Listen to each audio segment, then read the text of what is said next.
that stuff.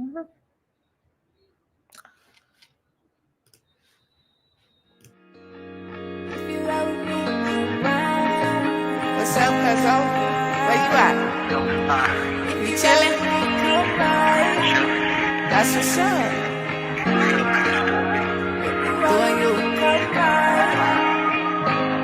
I miss you, man. I love you, man. If you ride with me, that's okay, that's on me. You can be yourself, you ain't got a lot of me. I could come and slide you, I could be your pilot. We gon' live like we're never gonna see. On broadside, chillin' on the mountaintop. We just wanna jog ride, we only live one life. Lot of niggas terrified, don't wanna live a lie. Oh yeah, if you wanna ride, that's okay, that's on me. I got this feeling that my dreams will never come unless I chase it. I've been feeling hella lazy, need to push up on myself. Feel guilty conscious, keep me waiting on some help. Basically, I had insecurities. Mentally, I was killing myself, constantly running from my memory. Apparently, I was dealing with anxiety. Like, what is this inside of me? How do I identify it? Gotta get it out of me. I just wanna be free. If you ride with me, that's okay, that's on me.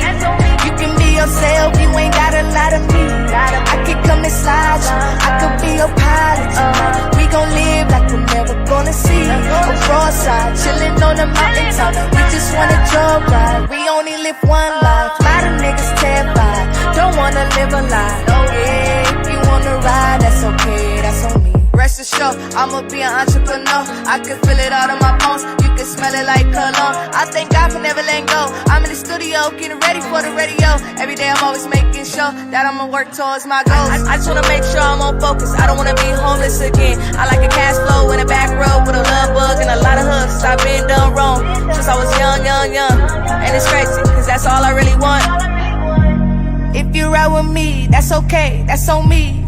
You can be yourself, you ain't got a lot of me. I could come and slide you, I could be your pilot. We gon' live like we're never gonna see. On broadside, chillin' on the mountaintop. We just wanna jog ride, we only live one life. Lot of niggas terrified, don't wanna live a lie. Yeah, if you wanna ride, that's okay, that's on me. That's all I really want, chillin' on the mountaintop. That's all I really want.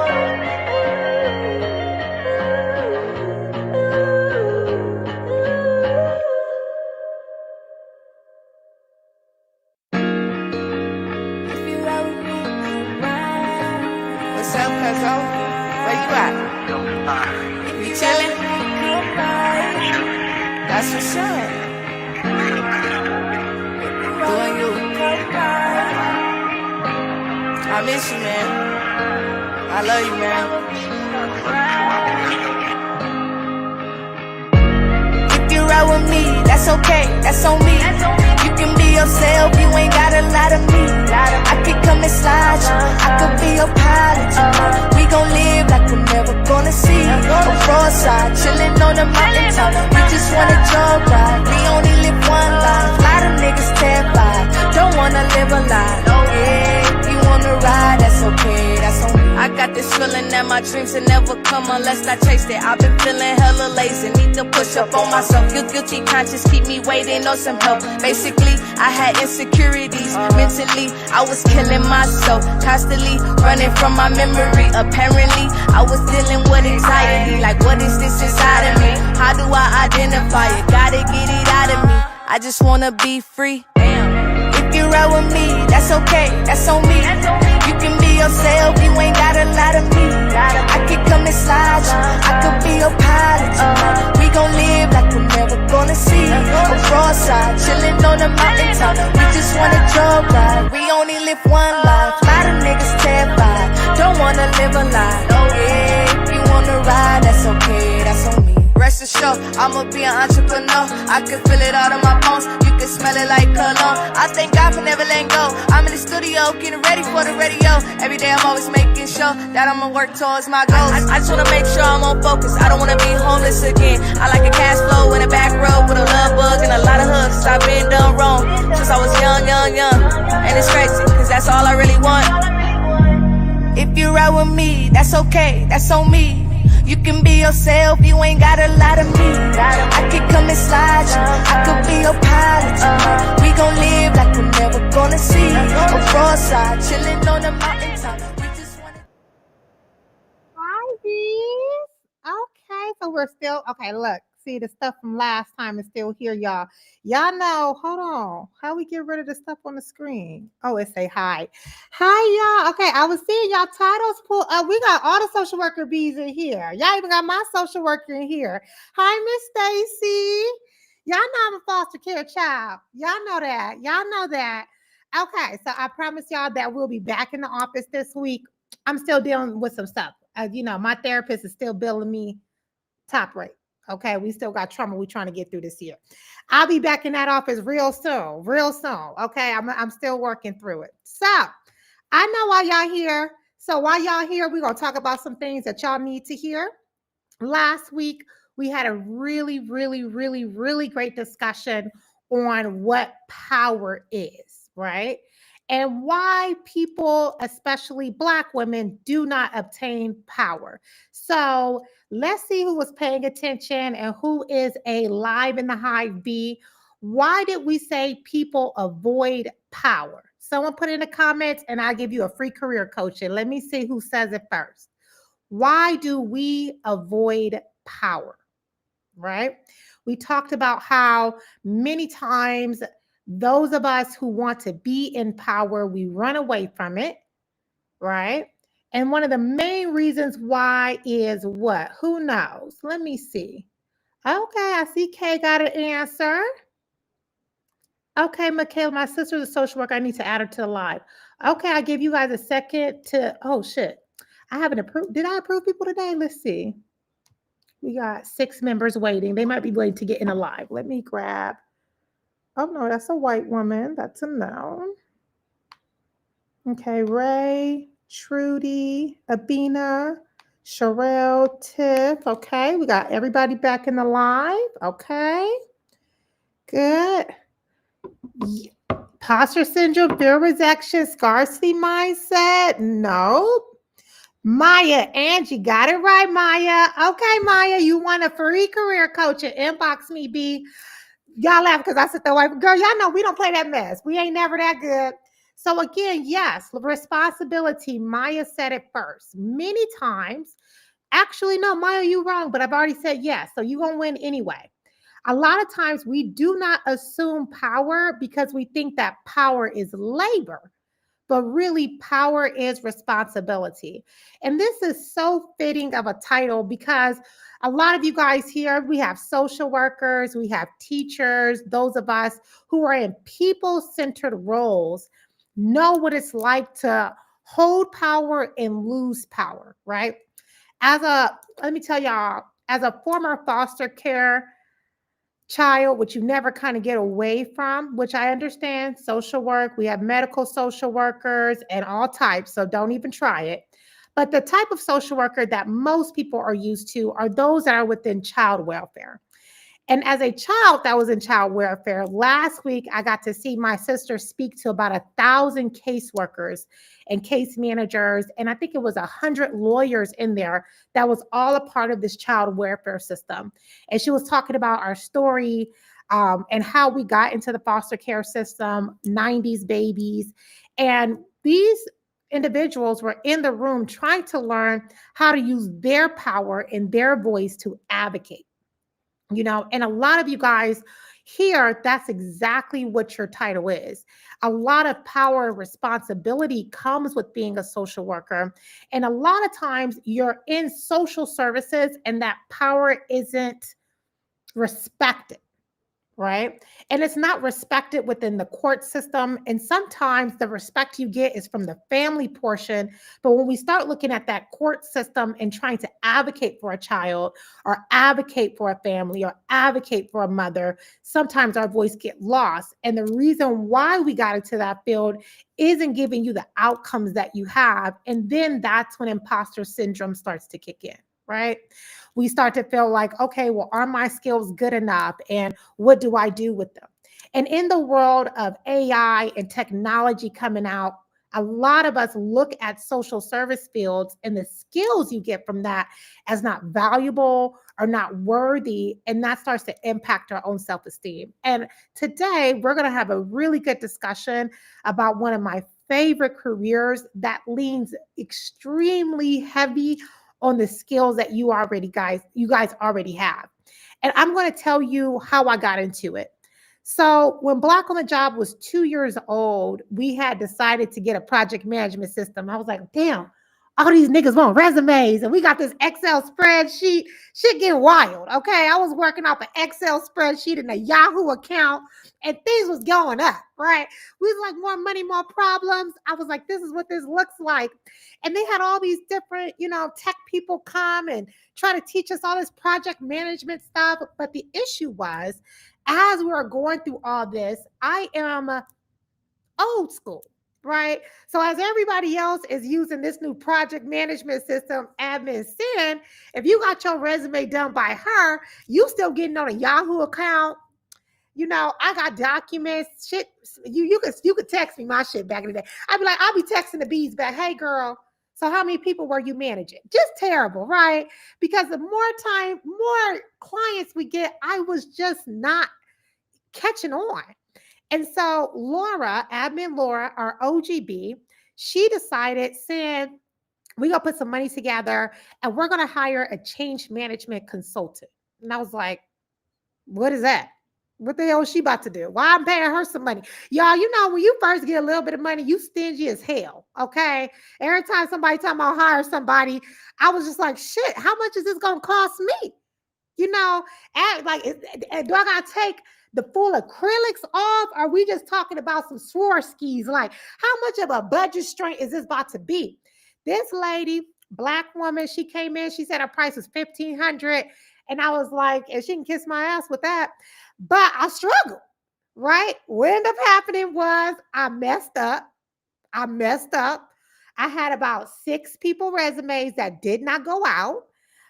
They charged back. I lost my merchant account. I was fucked, y'all. The whole company, people making bad reviews. It was my fault, but it wasn't that I did it on purpose. They had all this shit going on, and shit was zooming. You feel me? I was like, okay, they click this button and they start talking about workflows and shit. I don't know what all this is going on. Okay, I got a high school diploma, and that shit rang true. Second year, okay, that shit was ringing true. I'm sitting here trying. Oh, well, did you adopt the workflow? Adopt? Is workflow somebody's name? Are we saving children? We're doing resumes up in this. That was me. I was an angry person. A lot of y'all don't like to talk about the CEO journey, but let me tell you, I was a bitch to the entire team. Okay. I was stressed the hell out, and so Laura came back and was like, Sam, let's hire Khadijah. So I was like, you know what? Do it. I hired this lady. She sat with me. She started talking to me about, well, what was the training process to get Dubsado, which is our project management system, together? And I was like, well, I don't know. And she was like, well, kind of tell me, what exactly were you trying to accomplish with this? And so that we can create some training to help you do that. She sat down, we had Zoom calls. She was writing stuff down. I felt like I was in a therapy session. I was able to get my frustrations out and shit, and then she was like, okay, well, I need to go talk to the team.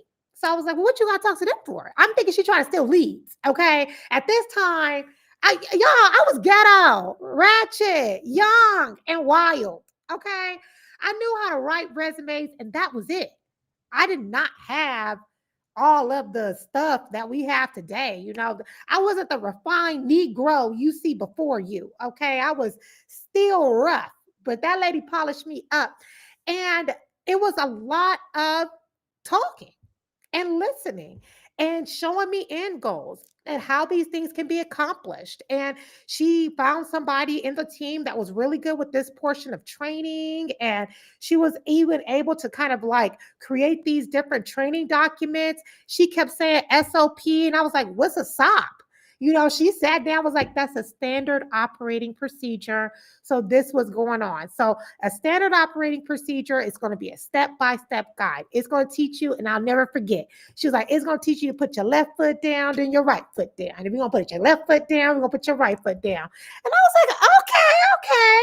So she created these documents. And then a few months later, she checked in on us, and I realized that the amount of work that I was doing was kind of just, I called it woo wooing. I was like, it's just speeding past this shit. I'm in meetings with people and they're like, oh, Sam, how was you able to get your company operational? Like, they using big words, y'all.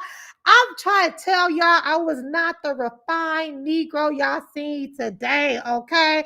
I thought sopping was when you sop up some bread and gravy. I want some other shit. Okay. She put stuff in capital letters. I'm not corporate. Okay. I'm not corporate. I worked in recruiting sales. So although I used to work in a company environment, when you're doing recruiting, you're out in the field, you're doing interviews. I really just was not used to all of that. And I'm just being honest. Not everybody knows all that shit that's going on. Y'all be wanting, I get your ass a resume. Do you want a resume or not? That was my mindset, but to run a business and to make sure that you hit your points that you need to hit, you got to have some organization. And that lady helped me. When she checked back in, there were a few things that I was still doing old school. And she worked with me again, made sure that I was still doing the steps that I was supposed to do. And like at the end of it, I remember like she was like, and I'll check in again with you in 6 more months and we'll see how things are going. Let me tell you, that was the best $1,500 I ever spent. The last time she checked in on me, that's when I asked her. I said, girl, I ain't gonna lie, this has been like therapy for my business. If I could afford you back then, I couldn't afford it like that for real, for real. I mean, I damn near was shaking ass to pay that 1,500. I had to call my daddy. God rest his soul. Daddy, it's either I'm shaking ass or you have to pay this lady. Okay. So my daddy ended up paying for her. We ended up paying, make sure she was good. And I was like, this is like therapy for my business. I never thought that, I didn't even know you existed. No offense. I didn't even know about your shit. Like, who are you? And that's what she told me. She was like, I have my master's in social work. I specialize in communication strategies and making sure that I get people unstuck. And I was like, okay. So you used to be a social worker. And she said, yeah. And I started looking at it from my perspective as a business owner. And I was like, you know what? If I had one of them dweebo ass people come to me, I love y'all dweebos. I ain't gonna lie, I love y'all. But everybody kept talking to me from a technical way, like you have to automate your systems and you need to operationalize and SOP this and SOP that. I was getting overwhelmed. I just started a business. Girl, I just learned about project management. What the fuck going on right here? I knew about it from a space of just doing resumes, but being a business owner and sitting in that seat, I realized that when it comes to things changing in a company, I was like an employee, and that was a lot. I got a lot more what you guys mean when you say, the company is always making changes. And then I didn't catch on fast enough and I was fired. I'm trying to tell you, if I was my CEO, I would have fired me. Okay. I wasn't doing nothing right. Company doing this shit and I'm over here doing my own stuff. I would have fired me. Right. And so I realized in that moment and how things were going that, you know what? If somebody was going to move into this field, they should have a background and understanding people, having empathy. They should understand communication sometimes is a visual. I mean, I felt like that girl put together cartoons for me. That's how I felt. I felt personal. Okay. I felt important. Okay. She had some shit going on for me, and I was like, you know what? This is the type of help that I need. And because of her, literally just because of that one woman and how she helped me, I started looking at social workers because she was a social worker. I'll be honest with y'all. That's how y'all got here. She was a social worker. And I realized that it was her skills, not my dweebo team. Because I got a bunch of dweebos. Okay. I got a bunch of them. They always playing in the tech shit. They always got something for me to buy. Saying we need this new tool to, adapt and all that shit. But it was her ability to talk to me as if I was not a robot that made the big difference. And so to this day, because of Khadijah, I have always made it a mission when I speak to those in social work and career coaching, teachers. Um, I do a lot of people that's in patient coordinating, and I love to introduce them to the field of change management. Especially in this day and age, it has been even more vital. The skills that you guys have and being able to connect with people and not judge, right? She didn't judge me. She wasn't sitting there looking at me like, well, shit, you ain't got the skills to run no business. Look at you. It wasn't none of that. She was very non judgmental. She met me where I was at. And because of the things she taught me, what a SOP was, girl, we ain't stopping up gravy. She laughed and we kikied about it, but she was extremely effective. She was so effective that we hit our first 7-figure year that year because of her. We stopped. Second year Black on the Job was ghetto. That's why sometimes y'all come, y'all be like, I got my resume from 2019. I'd be like, girl, just hand it over. I don't know what the fuck. Yeah, because the reviews were bad. And it wasn't because the work was bad, but it was because I did not have systems in place. I didn't know about that. I didn't know how to do that. I'm not for sure. But she helped me hit $1 million. She helped me be able to take on more clients than I thought that we could. She introduced me to the scheduling system y'all are using today. She was like, well, how do clients schedule? They got to call you? Okay, well, girl, your phone always ringing off the hook. Let's talk about, getting the scheduling system, and let's talk about how we can get these things in place. And she taught me about the difference between an implementation project manager, a change manager, which is post implementation, and everything in between.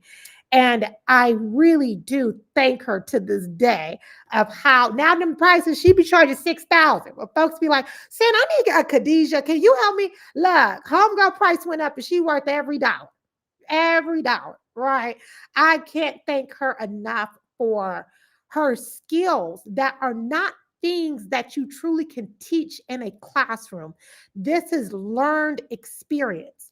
This is being able to utilize your skills within listening and communication strategies while understanding end goals in order to move projects forward and make sure that teams are ready, as they call live ready and stuff like that. So that's how y'all got here, y'all. I ain't about to lie to y'all. I was a ghetto mess, but I mean, homegirl got me paid. I even sent her a little $100 Christmas little gift card that year. I had a little bit of money to spend. I was like, this is one of my vendor partners.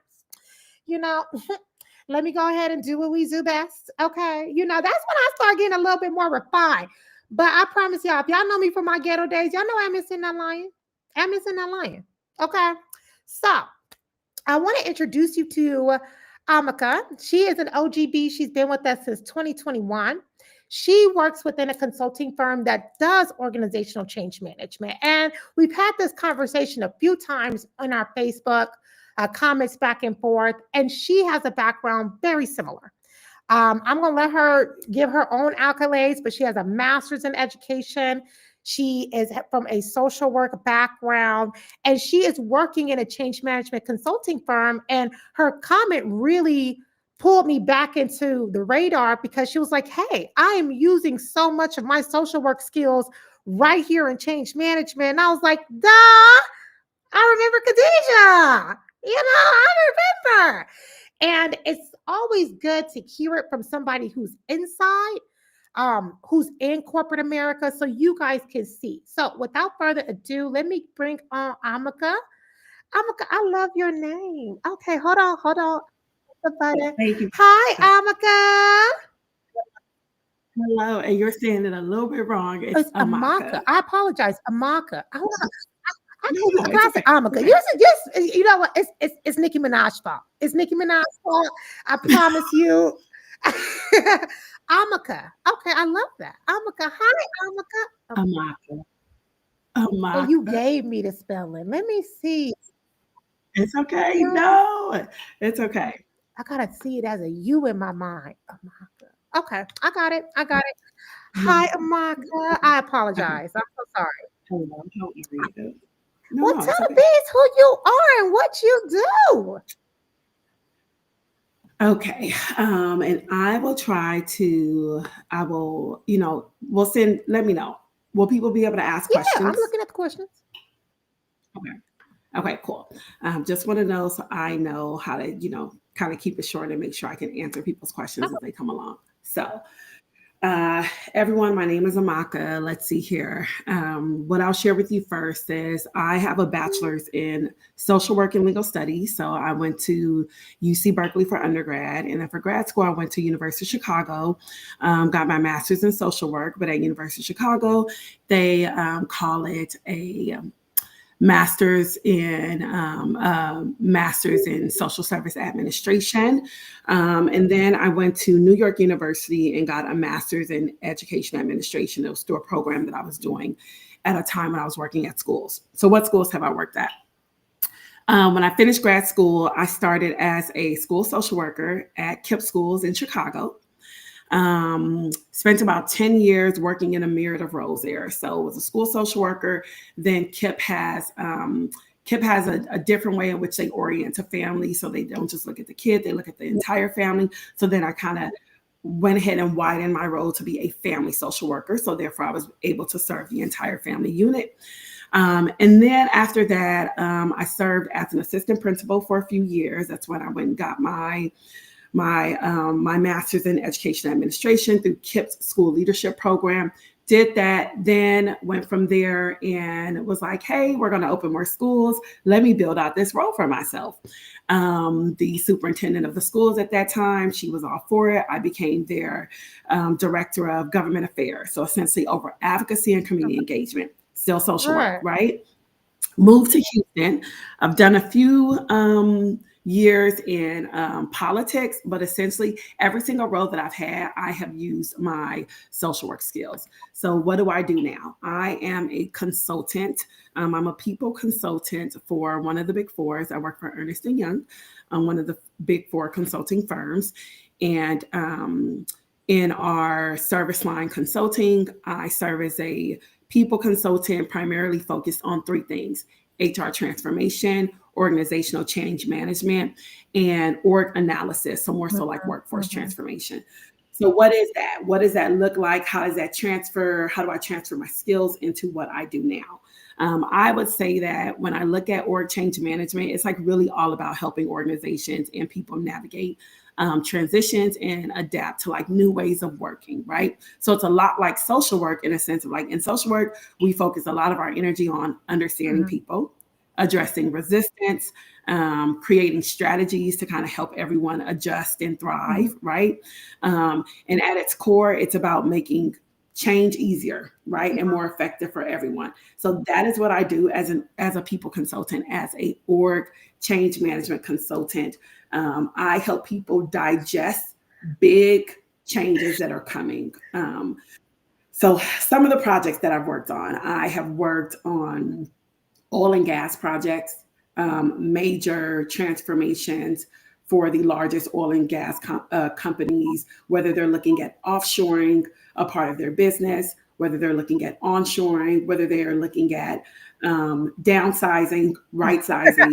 I worked on building complete programs for different organizations. I have worked within the government sphere, looking at when new mayors come in, or new senators or state reps or county officials come in, and they want to do a full org analysis and figure out where their spend is, how people are working, how they can be working better. And I have constantly been at the forefront of how do we look at the different personas, right, in this change and help bring all of them along, right? And if you look at social work, if you look at it from a school social work perspective, if you look at it from a what we call DCFS, Department of Children and Family Services in California, or whether we look at it as CPS, Child Protective Services, you were looking at how do I bring everyone along through this change? How do I help everyone adjust? How do I help everyone thrive? How do I make this change easier so therefore it's more effective and efficient for the people that it needs to serve? And so that's what I do. That's how my skills transfer over. I am focused on understanding big systems, I lean heavily on my empathy and communication skills. You are, as a org change management consultant, you are a problem Yeah. solver. Like every client, every single one, their urgency is an emergency. That's how it feels to them. And you are constantly solving problems, constantly tackling complex challenges, thinking of creative solutions that align to problem solving within consulting. And then you're a change facilitator. I spend a lot of time leading workshops Mhm. to help individuals understand how to navigate change. And that's at the core of what we do as social workers, right? We help people navigate change. And so that's also central to consulting as well. You're helping, when people ask me, what do you do? I'm like, I help the largest companies in the world solve big problems. And that's what we, social workers, we help families, we help hospitals, we help seniors, we help whoever solve problems. Yes. So, Oh, that's so beautiful. I have a uh-huh. question. So I have so, and she said that a lot of what you're doing, which I definitely see, is that it sounds like you're doing need assessments and process outcome evaluations. And are you leaning on those skills from, okay, back when I was doing micro and macro social work, I was pulling up these need assessments, doing that client journey. How relevant, or do you find yourself using those same processes in your current role, or what would you say that looks like? It's a mix. So, yes, you use a lot of those same processes. Some of the tools that you use may be different, right? So, you may not be doing a needs assessment the traditional way as you know it within social work, but you are still assessing. So, for example, as I'm trying to, let's say I'm trying to figure out creating a new milestone program to be able to honor people who have been promoted, right? I'm looking at the people who have completed the programs, and I'm doing an assessment on what was valuable, what needs to continue, what needs to stop, what needs to start. Right. So you are doing needs assessment, but not the same traditional needs assessment that you would do within the realm of social work. But are you still assessing something? Yes. You are always assessing the needs of whatever the project is that you're doing with that particular Okay, client. okay. Now, what I would say, I know from my own personal experience dealing with a change manager, that I think is the difference when someone has those social worker skills coming in, is that things understood don't have to be explained. And sometimes when organizations are doing things like you said, trimming the flat or finding the right fit, and you have your outliers or people that are not adopting or adapting to change, do you feel as though from a social worker perspective, you're able to pick up on social cues or live cues that was kind of like a blind spot for people who have not had that people interaction, to say, you know what, I don't think that this person isn't working. What I think is that they need this put into place, and this is probably your best worker. And maybe those social worker skills is kind of what makes you better at it. Or would you say that's not it? Yes. I absolutely would say that that's it. So, what we would call that in the world of like org change management would be like a Yeah. stakeholders analysis, right? So, you're taking all the different personas, all the different stakeholders. You got 100 stakeholders, and you're saying, oh, are we No, no, here? you're Are you good guys now. hearing? Okay, cool. So you're taking all those different stakeholders and you're mapping them. You're literally mapping the different personas, and you're able to say, Mm. this is a high impact persona. These are the people that they are not going to take this change well because this is the way it's affecting them. These are the ways in which you need to think it's affecting them. These are the key messages you should emphasize with them. These are the ways in which you should meet them on the continuum. You are literally analyzing every single person and being able to map them to the persona, to that stakeholder persona, in order to be able to meet their needs and to help the company, right, your client, be able to understand how best to serve them. And social workers do that best. I would say for sure, I probably get picked a lot for projects because people are like, oh yeah, she has the great balance of like empathy and understanding and helping us see our blind spots when we just want to see this is the change, this is what we need to do, and that's that. And I'm like, yeah, no, that's not it. That's not it. There are lots of pieces in there you need to think about and lots of risk that we need to mitigate for. And so I feel like that's something great that like we do as social workers. We're always thinking about the risk. Why? Because there's a lot of liability in it for us when we fuck up.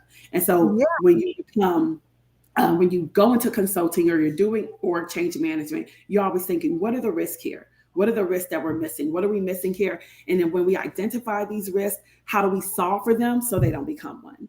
Right. So Mhm. yes, yeah, definitely pulling Now, risk.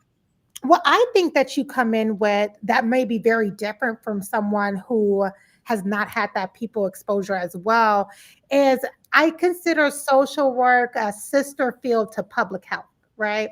And sometimes understanding that geographical location when we're taking on projects in, let's say, oil and gas, and now you have this big ass company that decides to plop itself into a community. And so they're hiring from people that's within that community. But although the roles and things are available, they don't understand the nuances of culture.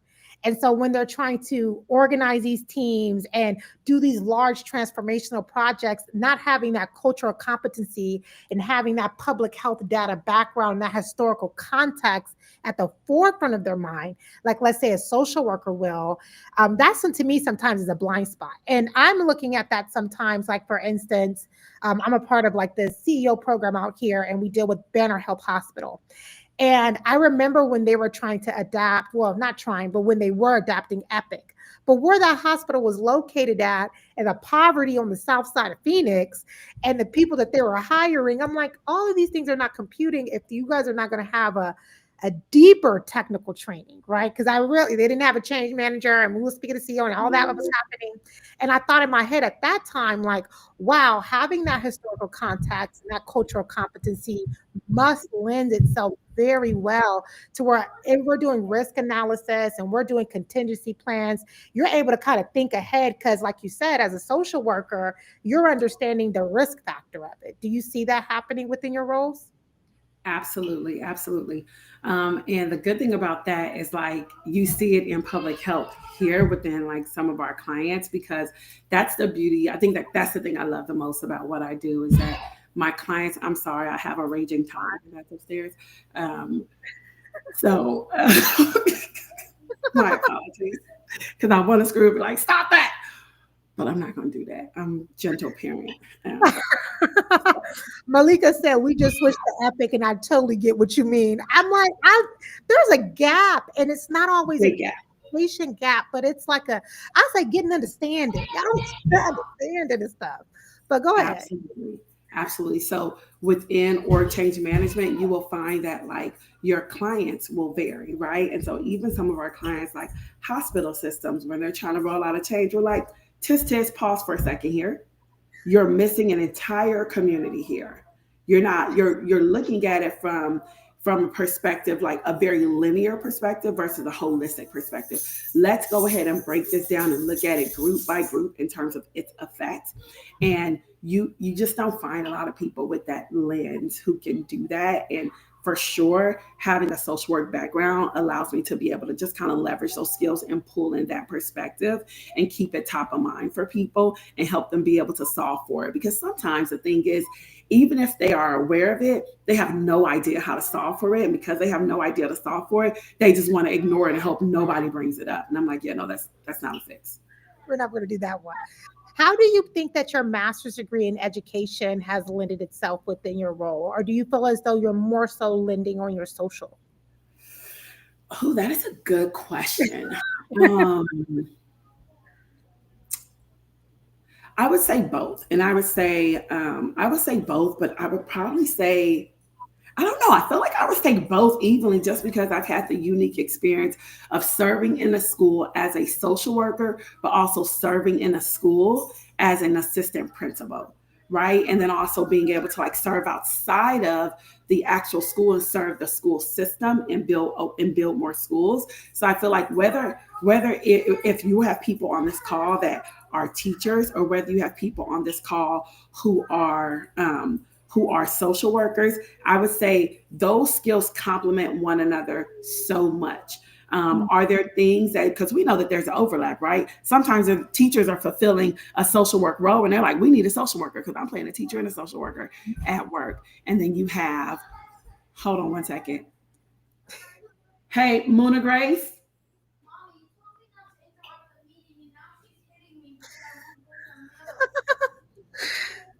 Hey, okay, I will give you milk. I need you to stop because I'm in a meeting. Okay. Can you give her a special treat or something? Come get her one. Oh no, you're So fine. my 3-year-old is beating up my 8-year-old. She's like, "You told me not to interrupt your meeting, but she wants milk and she's beating me up." She's like, I'm gonna give milk one way or another. Right. Get her some milk. Just get her some milk, please.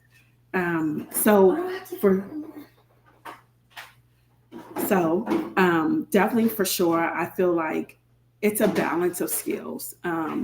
Those two skills, especially when we're looking at serving our black and brown children. Like the thing is, a lot of black babies, teachers are serving as teachers and social workers all at the same Yes, time. yes, And social workers are serving as social workers and teachers all at the same time. If you are a social worker, you are teaching. You are yeah. teaching. And unfortunately, a lot of teachers have to serve in a social work capacity as well, just due to a lack of, staff at the school. So I would say I leverage both. I've just had the unique experience of being able to serve in both roles. Okay. So Now, in my experience from a career consultant space, but I know you are working inside of a big four, and I know this question comes up over and over again. I have seen, especially with, and I'll show my screen so you can say, you know what, Sin is off the money or she on the money. When I start looking at what certifications and that are needed, I will say that when I look at roles within change management, it's not always about having a certification as much as it is about being able to showcase how you're able to go through these type of roles. And so I saw this role here that was in change management and strategic communications. And when I see roles that are within change management, I don't always see that a particular certification is necessary. Now, I do know that the ProC, which I went and had myself and got the ProC certification because I was like, no, I need to know what this is. And it kind of helped me better with my teams and I make my teams get it. But when you're seeing, entry level people come out, or if someone was saying, you know what, I'm a social worker and, or I'm a teacher and I want to lean on these strategies to get into this role, do you think that it's them without the certification is a no go? Or what would you say you've seen in the past? I would say not having a certification is not a no go. I don't have a certification. Oh, I tell So you something. Y'all I'm heard sitting here that? like Stop listening. Y'all don't listen. Now will y'all listen? She just told y'all. I told y'all time and time again. I don't have any of those certifications. I'm not I don't have my PMP. Um, I don't have any of these policies, change management certifications. What I have is my degree, and what I have is my experience. And what I did was make sure that my experience can be able to highlight how I have been doing this already. And so that's what I emphasized when I was in my interview. I may not have worked formally. Stop. I may not have worked formally with the title consultant or change manager, but I have done all of these things that are Yeah, synonymous with that. And so you just got to make sure you can take that information and be able to use those core skills, that those core things that they look for in change management, and highlight that on your resume. If that's not already listed, then that's the work you need to do. But in terms of let me go get this certification, that's what I wasn't about to do. I wasn't about to that's go what get I've been nothing trying to else. tell them. I've been I trying to wasn't getting tell nothing them else. this. Now, I did pull up some entry level roles for those that were in social work because you guys, but see, what this is what y'all do. So let me just stop y'all right here, right now, but y'all not going to listen. What y'all do is y'all just go in here and y'all type in this and then put this at the title on your resume. And you're not truly understanding that there are transferable skills. However, as she just said, you have to make sure that it lines up on your resume and with your interviewing. It's a particular language that you have to use, and you have to show that your skills will pay the bill, right? And so, to give you guys a little bit more from that, and I want to hear what your perspective is on that. It's not so much as like I say that sometimes social work teachers, and I even have it for HR assistants, sometimes I call it institutionalized. They get institutionalized, and they got institution talk. Y'all know, like when y'all got somebody that went to prison for 10 years and he come out and he think that the real world is prison world.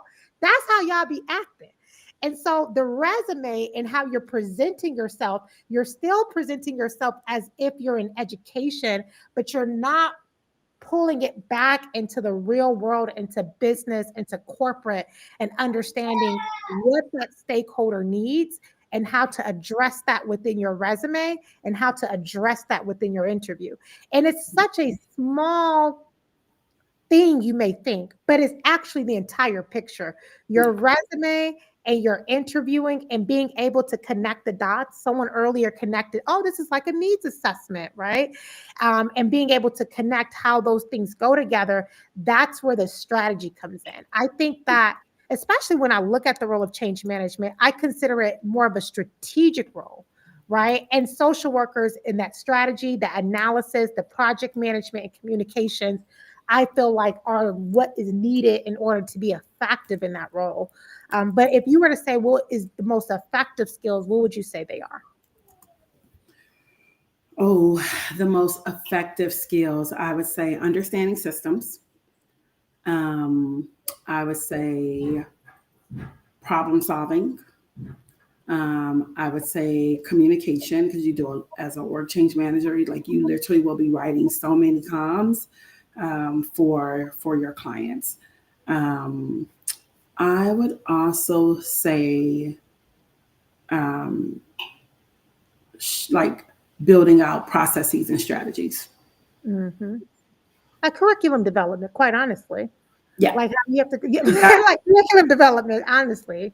It's really like, and that's how I started connecting the dots when I was going through the process. And honestly, I think that because the way she spoke to me really reminded me of my social worker, Miss Stacy. I swear, that change manager, I was like, what? She's such a sweet woman. She understands me, you know. And that's when I realized, that's what she's doing. She is really being effective with this communication. And there's no better fields that know how to talk to people and talk with people, which is something different than talking at people. Right. Now, So, sorry. oh, no, go ahead, go ahead. So, like, even let's take the example of like case management, right? As a social worker, you manage a caseload of clients, you conduct assessments, you try to like understand people's needs so you can meet them, you develop individualized plans, you connect them with resources, all the different things, right? You manage multiple stakeholders, right? Well, then if you wanted to look at how to transfer that skill, you would be looking at like writing about problem solving on your resume. You will be looking at writing about how you can like manage complex systems and problems, how you work with diverse stakeholders, and so those are some of the things you would want to highlight. You want to highlight how you collaborate with cross-functional teams, because even if you're working as an org change manager on a project, you're also working with other work streams. It's not just your work stream. You may be org change management, but you may have a technical analysis team also working on that same project. You may have a forensics analysis team working on the same project. You're going to have multiple teams all working with one client.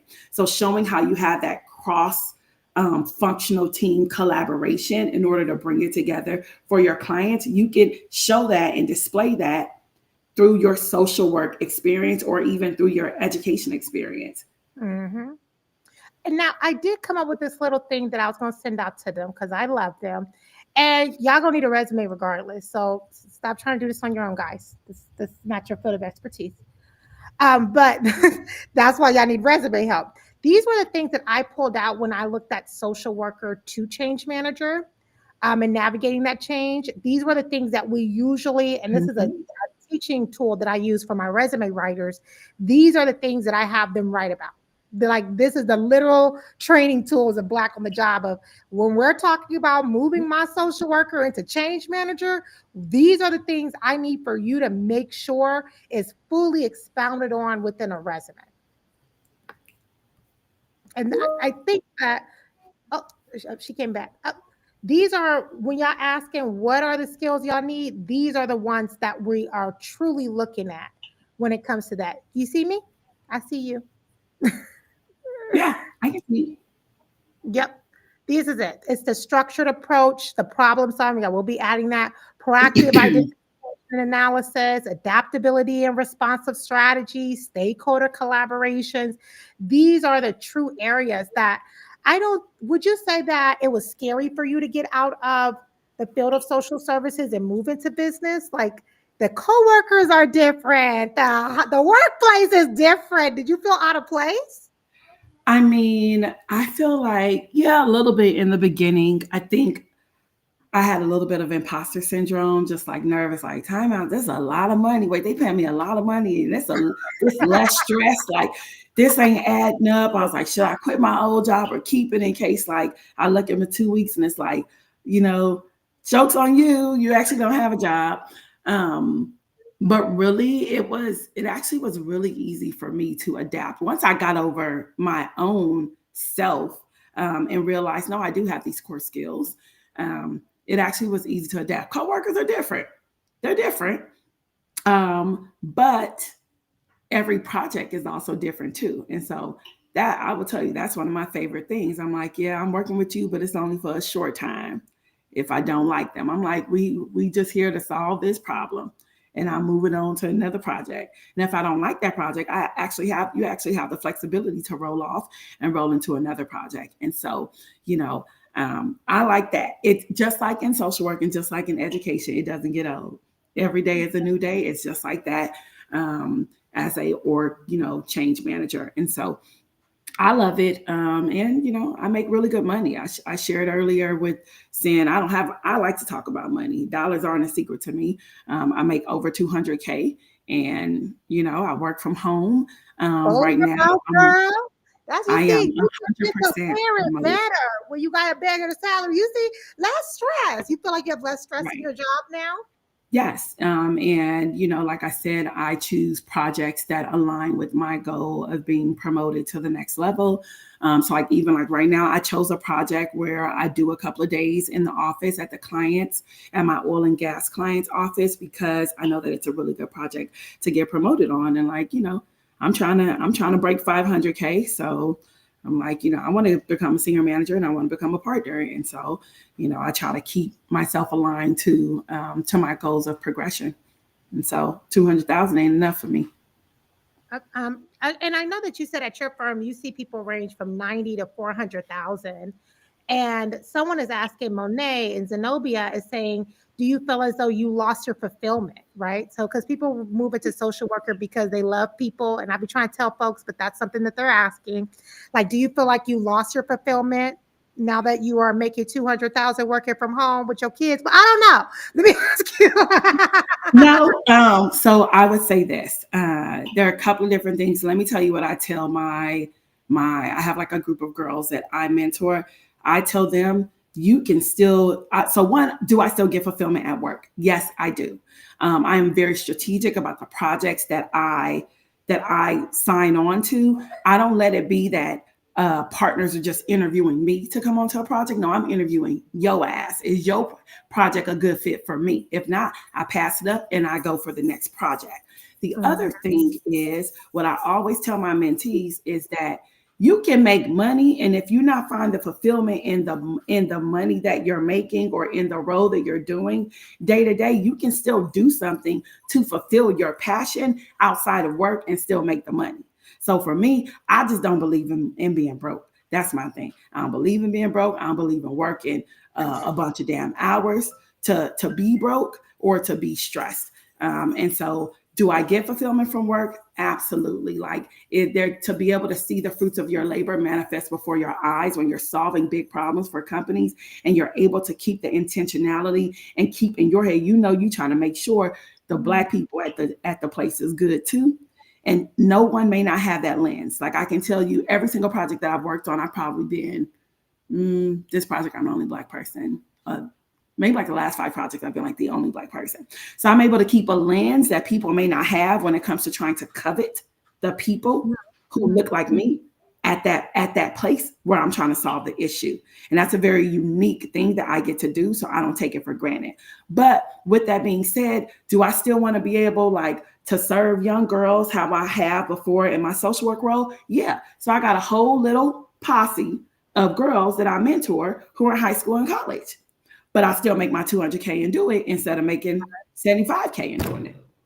You brought up a good point. This is off script because we didn't talk about this, but let's address that because you set the right age range, and I want to discuss this.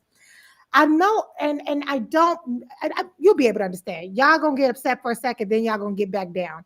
You said it. High school and college is a time for mentorship, right?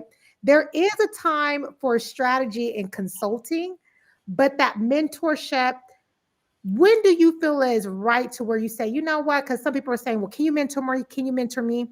And mentorship, I believe, is for the start of your career. And it's kind of when you're younger and you have all these choices in front of you and you need somebody to help navigate your way. And then they can kind of help create that roadmap by letting you know what a map is and helping you find where your path is going to be. And then you kind of fly off.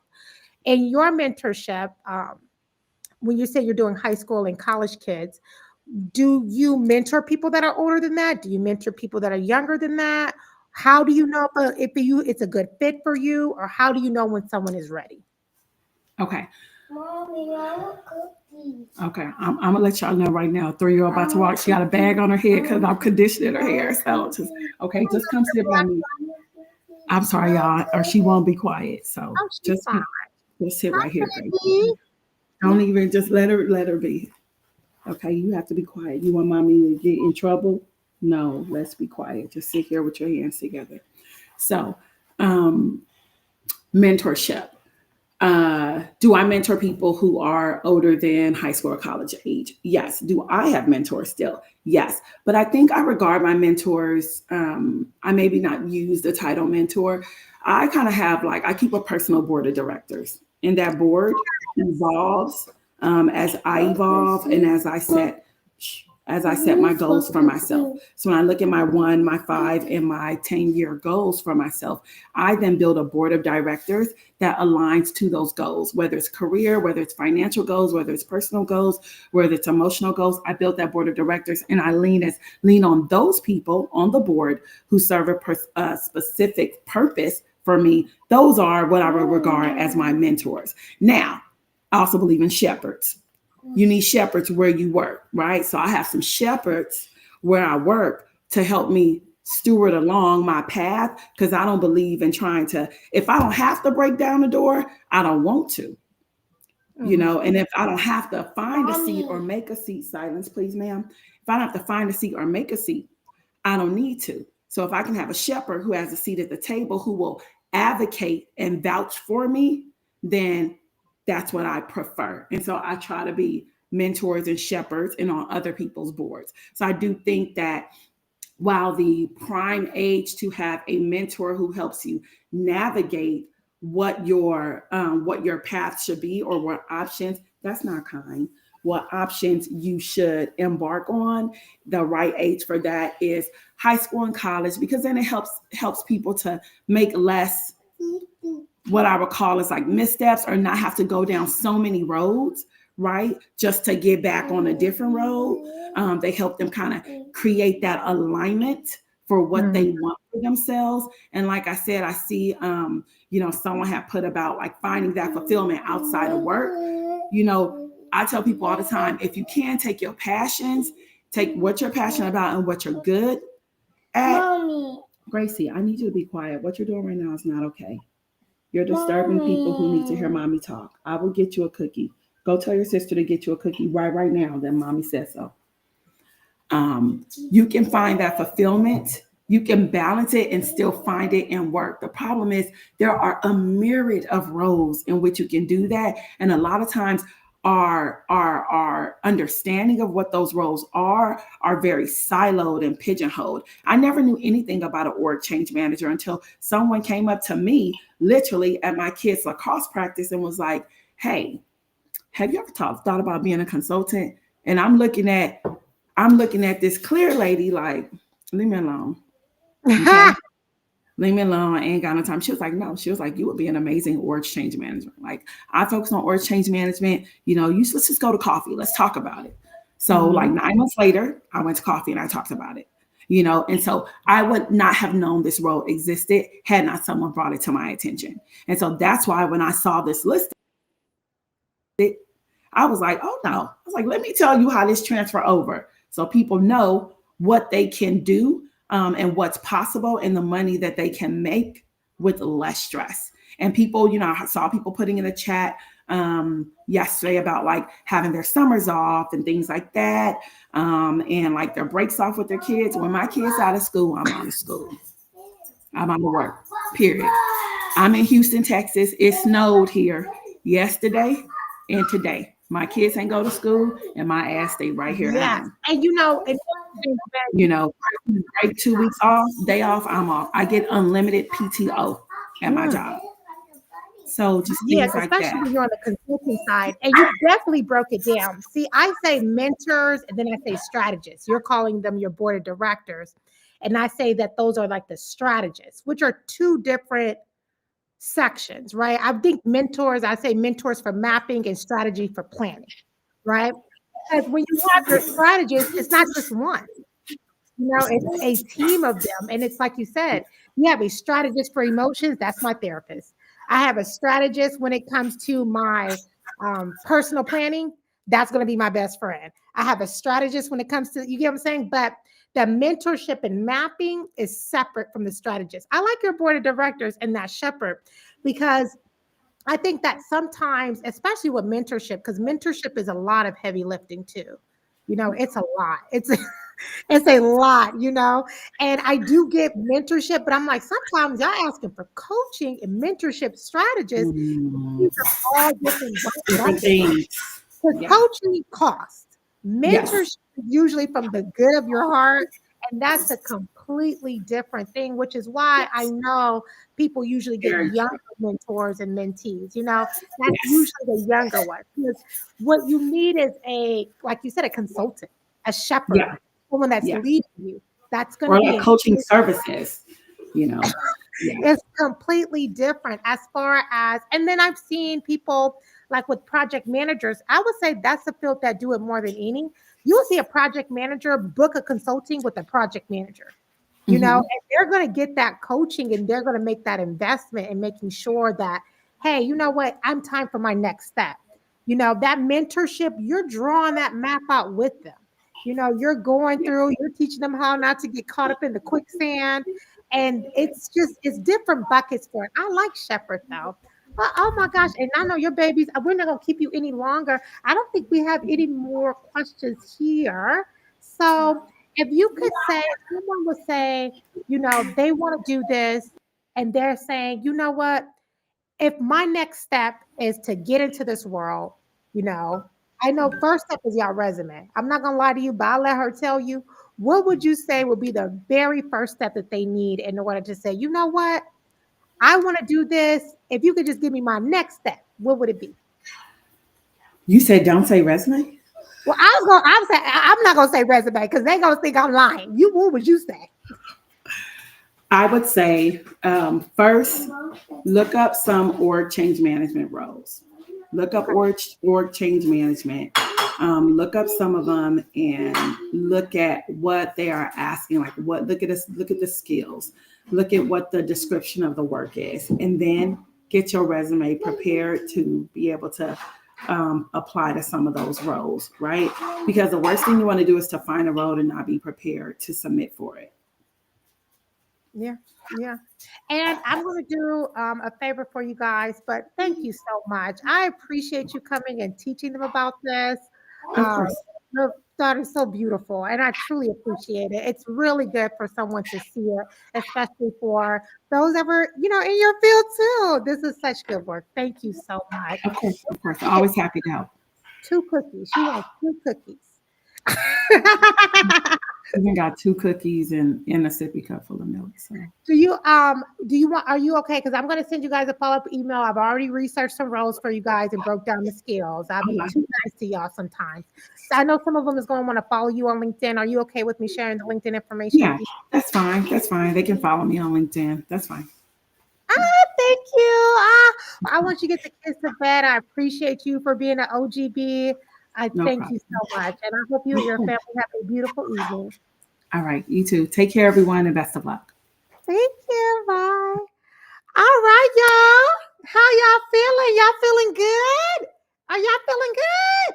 This was great. I hope this was super inspiring for our social workers, those that are in the social service field. I saw some recruiters saying, what about me? Yes, we're going to be looking at the skills. So before y'all hop off, let me tell y'all what I'm sending y'all, right? Because some of y'all not on the newsletter and y'all not going to be inboxing me with y'all mess.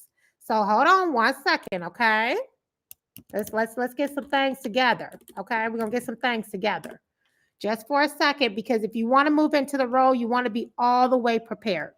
So, number one, y'all need to get on the newsletter. Okay, right here. So what I'm gonna do is share this tab. I'm about to put the newsletter because I'm sending out an email. I'm gonna put the newsletter right here so that you guys can get what we're sending out today. I'll be sharing you guys some roles that I pulled for you guys. For those of you guys with the skills, let me go to the skills first. Sorry. I have the skills pulled out, right? I also have the skill per role and what entry level roles, the key transferable skills you need in order to move in there, what additional job specific gaps that would need to be done. I have it for our teachers. I have it for HR and customer service. Now, if you're in recruiting, remember you are in HR. Okay. Okay. So I have the skills fleshed out in the transferable skills and what they look like, right? I also have where is it at? Oh, right here. I have my usual, my social worker, the change manager that we use inside the Beehive. Now that y'all know, we'll be using, I'll be sending stuff out. We think in color. We can look at it, and we have some roles that we'll be sending out so that you guys can see roles that are within change management. Now, I'm not going to lie to you guys, and I'm not trying to sell you guys. I'm just telling y'all the God honest truth. God honest truth is you need to have a resume that fits into this, and you need to have career coaching that's going to help you move into the field. When it comes to change management, there is, I think, 107 different titles, and all of you guys don't move into the very same one, right? So we want to come up with a strategy. Like she said, you need a board of directors. You need to put a career coach on there so that we can look at it from a skill analysis perspective, help you shape that, rewrite your resume for that, and then help you speak confidently in an interview as you're moving into a new industry and a new title. So y'all gonna be looking at that career change package. Okay. That's the one. That's the most affordable one. Y'all can use Afterpay. That's what y'all need to do. I click that Afterpay button tonight, and you can sign up for that $112 and start making your change. I want to give you guys some numbers. Black on the job to this date. Let me get it to you. My numbers. We've moved 687 teachers, 421 oh no, 687 social workers, that's SW, 687 social workers, 421 teachers, and 1,600 HR professionals into change management since 2018. This is one of my favorite careers if you have not seen. Get your career change package. Some of you guys want to go to the DIY resume workshop this weekend. I want to put it on the screen so that you guys can see it. And I did see that some people put it in the chat. Now, and this is our website so that y'all can get y'all career change package. That way, it's your resume. Do you need another degree? No. What happened if you don't have a degree? We've moved HR people before. The importance is that you understand that your skills pay the bills. I be trying to tell y'all. One thing that I try to do here at Black on the Job, if y'all haven't noticed, I just go ahead and tell y'all, I try to find high paying fields that have low education entry points. That's what I'm always trying to bridge the gap in. Certifications, degrees are expensive, and some of us are already riddled in student loan debt, bite it and get it all off, right? And so you want to make sure that what we try to make sure of is that we pick careers that are leaning heavily on skills you already have. I will send out her LinkedIn information as well in that newsletter and have all that together, as well as a skills list and things like that. But many, 85 to 90% of you guys that are on the call today, it's not mentorship you need. You need strategy. You need coaching. You need a career coach who's going to pull out those skills, pull out those roles, look at them for you. To give you an example, when it comes to change management, and I'll show you, change management has two sides. It has a people side and a technical side. And if you don't know what to look for, you could be applying for change management roles that are on the technical side, and then you get frustrated along the way. There's also transformational change leader, organizational change management, change specialist, and all the way up to consulting, which is what she's doing, right? So, depending on where you're going to land on that map. And so, although we all know that change isn't easy, as y'all know, change isn't easy. You want to make sure you have somebody that's helping you along the way. You need the coaching. I mean, y'all didn't even know about this until I coached y'all in a group, right? And so that's why this Facebook group exists. It's to show, and what we do here, like we say, we have free to low cost services. I forgot to do my little spill at the beginning. So if you're new here, my name is Abinson. But just to give you guys an example of what I mean by that, if what you want to do is you want to go here, and this is what some of y'all going to try to do. So let me stop you along the way. You're going to go to Google. You're going to go to LinkedIn. You're going to put in change management. You're going to say you want a remote job. And then you're going to see something like this. I'm just clicking the very first role. And I can already tell that this is a tech role. Okay. And then you're looking at this and you're like, wait a minute. What do I, wait. Amazon, business development. How can I be a change accelerator? She told me I can move it to this field. I can't move it to this field. They were lying to me. And that's not true. You have to know how to move strategically.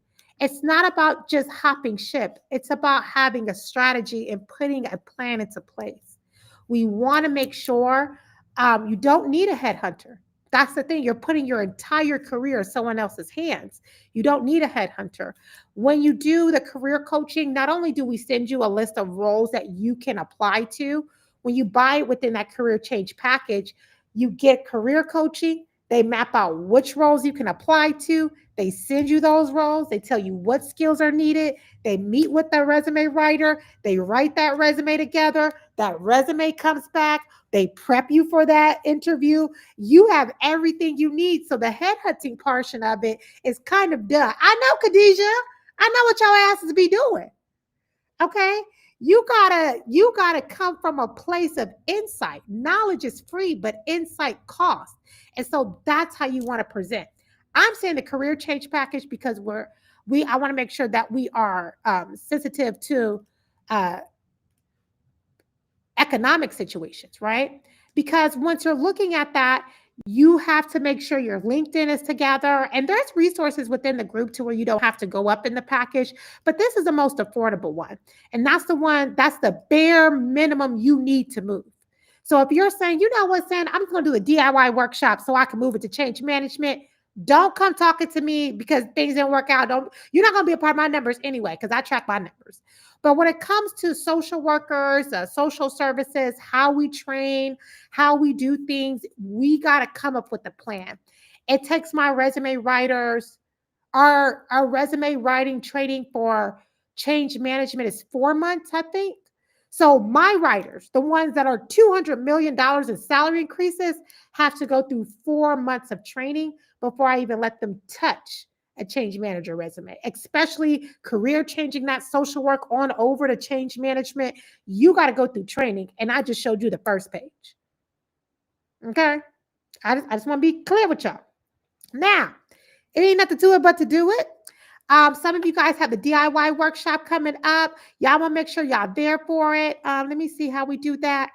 Make sure you're there. If you're in the room, you're like, you know what, Sam, I got to start somewhere. Come to the DIY workshop so we can at least help you guys get that resume together. Yes, Zenobia. That is resume, career coaching, skill analysis, pulling your roles, and interview prep all in one. You also get a resume guide and you get a career coaching guide because all of our services come with more shit, right? So that's just how we always work. Y'all know I love y'all.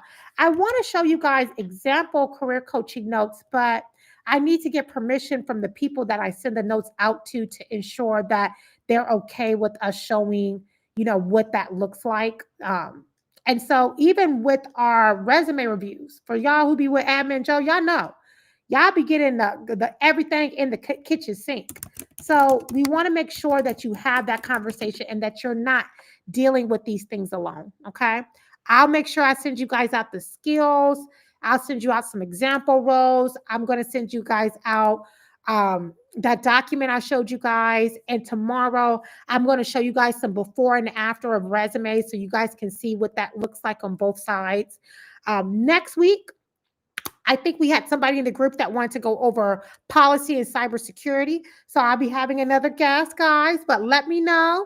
Go to the Instagram and stuff, comment and like. Remember, we talked about that last week. Okay. Let me tell y'all something. I won't be sending out shit if I don't get some likes on our Instagram. And yeah, I'm bullying y'all. I sure am. I absolutely am. Y'all go over. Y'all want this. Y'all want it. Y'all better go over there to the Instagram and just like some stuff. Like some stuff, comment on some stuff. Yes, I'm using you guys to increase our brand reach. Make no mistake about it. I'm telling you ahead of time. Go around here and like some shit. Comment. Put a heart somewhere. And a lot of stuff y'all be wanting, if y'all saved it to Instagram, y'all can have a folder that's called BOTJ. And then everything y'all love about Black on the Job, y'all can have all in one spot. Okay? If you go to our website, you can sign up for the newsletter right there. We have people that we've helped with career changes. They're on here. Let's plan your career, how to land a contract analyst role. Let me tell y'all something. I better get some likes and some comments, or y'all don't get nothing from me. Nothing. Nothing. Okay? It's Black on the Job. Black on the Job. That's it. Black on the Job. Go in there and like some shit. I know some of y'all talking about y'all ain't got y'all. Now I also I'm in, and last but not least, I'm in. I don't want you guys to think I'm ignoring. I've done 4.5 hours of calls with OPM for those of you guys that are in federal. I am in Office of Personnel Management. I'm in their ass. I'm on their face. I know that you guys heard that Trump said that all federal workers have to go back into the office. Unions are currently organizing, even if he want to do it. They talking about it's going to take 6 months to a year before that can actually be put into place. I'm going to get the full and complete story before I come to you guys. Do not think I'm ignoring you guys. Okay. I got bees at the White House. Okay. So I am waiting for my bees to give me direct information. Okay. I even befriended a white man for you guys 2 years ago. Okay. I got a nice white man named Ian. I got a white man calling my line. Okay. So let me speak to my white man to figure out what that orange man was doing. And let me speak to I got to get my colonies together so that I can get this information. We have bees all over. Of course, we have bees in OPM. We are waiting to get exact information so that when I give you guys information, it's correct. I'm not ignoring the problem. I'm just not going to start talking about shit till I know some shit. I don't want to do that. Okay. I got a full white man friend for this. Okay. I kept one in my back pocket. Finally, my confession, I kept me a little white boy on the side that I send a little text to every now and then. Hey, honey, I got a hey, honey, one of these white. So I'm doing all that I can is what I'm saying. Okay. Just give me a moment, for me to get the information from Ian. Okay. I got to hey, honey, his ass. You get what I mean? Dang, Lee, I got me a little mixed girl that he was dating that I know very well. So, I got to go see what they've been up to, if they had a date or two lately. So yeah, let me do my thing so I can get some information. Okay, please. I just give me a moment. The DEI reversal, Janine, I'm on top of that too. I, Gabby, you see what I'm going to? Yes, Takara. Yes, yes, yes. Now I got somebody resume I need to send out. She's been here on this live. She looking at me crazy. So let me get back. I need to make sure her resume is out of QA so she can get her resume. She got a job she's interviewing for. Jasmine, I've been doing all that I can. Okay. Yeah, I had to. Sapi, what you gonna do? I can't take one for the team now. Look, I like my meat cooked. All right. And on that note, I mean, love, peace, and honey. I don't love y'all that much now. I like my meat cooked. Okay. But what I will do is send in the op, right? I got this little light skinned girl. She been my op for years. You feel me? She okay. She part of the swirly community. I can send her, hey, honey, that's the best I got, So let me see what I could do. This is when y'all be always asking me to kick out, our interracial couples. This is when we need them the most. That's why we don't be making fun of them in this group. We let them get their Oreo on so we can utilize them when necessary. We got to have some of our, black men. Y'all don't never bring the information back. So it's not y'all. We got to keep a Keisha on the team. You don't mind messing with Billy. We got to keep some Oreos around during such a time as this. Okay. So let me talk to my communities. Let me talk to my colony collectives, talk to my Oreos, talk to OPM, get all the information, and then I can bring it back. Okay. I'm working on DEI, federal people going back to work, and the hiring freeze. These are my 3 levels right now to get all the information. What I do know is that the unions are suing the brakes off, and no one has to go back to work tomorrow. Okay. Yeah. So I gotta have it brown to season. I gotta have a little color to not little. You gotta put a lot of color. I damn near need like my meat burnt. Anyways, I like y'all, love y'all. I wish y'all lots of love, peace, and honey. I'll see a lot of you guys this weekend for our DIY workshop. Make sure you sign up to the newsletter, even the pinned website right here at the bottom. You can get to the newsletter. But I'll make sure that I make a post in the group too. Okay. Oh, yes. I'm trying to tell y'all, I gotta get some stuff going. Wish you guys some lights, love, peace, and honey. Make sure y'all go to Instagram. I swear to God, I ain't sending shit out till I see some Instagram stuff happening. I promise y'all. I'll sit on that information. I will delete the live. Don't make me threaten y'all and bully y'all. Okay. I love you guys. Again, thank you so much for being here. And I shall see you guys in the Hive tomorrow. All right.